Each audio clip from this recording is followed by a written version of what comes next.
unsigned, undiscovered, and under the radar music. bbc.co.uk/Hereford and Worcester/introducing.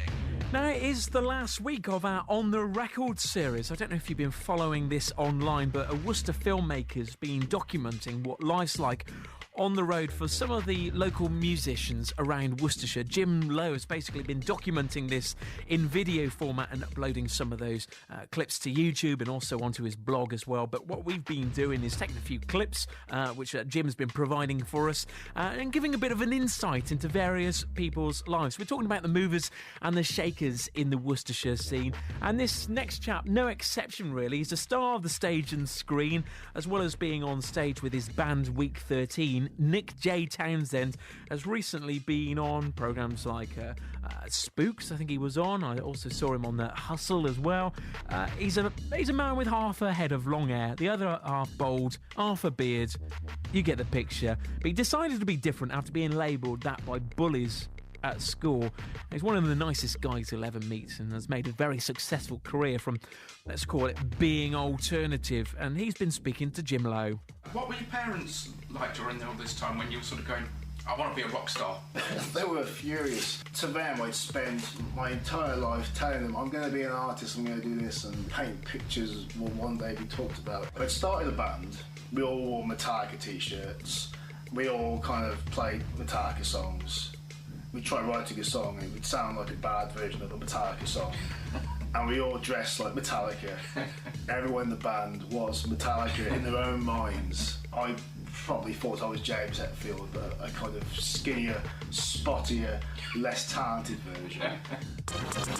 You only see the show, you only see the show, you only see the show. Like I said, he's often been labelled as different. I know he takes a lot of pride in looking different now. It's how he makes all his money. Well, it really started off as a condition of suffering boldness at school. I never actually wanted to be a different kid. You know, I never wanted to stick out. I had 13 years of feeling weak because I was bullied. Every week there was a different story. This operation was offered to me when I was 8 years old. And they said, you're too young to operate on. Go wait another 5 years. Well, when you're 8 years old, 5 years, that's like my life again. I was a very depressed child. And that's where the name Week 13 come from. When you hear about someone doing a band, you go, right, was there an audition process, and was it a rigorous training?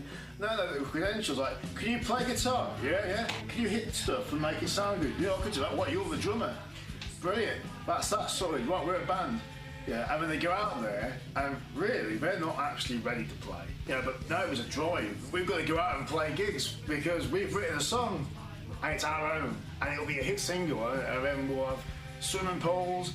It sounds like crazy irrational thought, but this is what goes in the minds of people. I think probably went in my mind.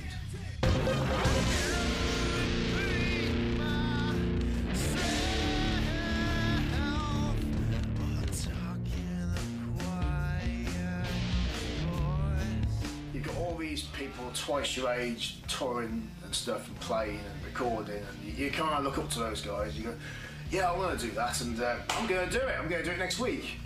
Bit sudden, isn't it? Yeah, maybe you want to develop your skills a little bit and fine tune a few areas. No, we're going to go and this is the thing, because they've got such a drive, they'll do incredible things. They'll manage to land a really big slot supporting a big band, and they'll go, that's the biggest thing ever, we've achieved it, we've got a slot, and we're going to tell our friends and stuff, and we're playing with blah blah blah, and they're massive. And usually find those kind of gigs that end lots of bands as well. Well, it's in the second series on the record, and next week we'll be chatting to the series producer Jim Lowe on this show. See the pictures and listen again. bbc.co.uk/Hereford and Worcester/introducing.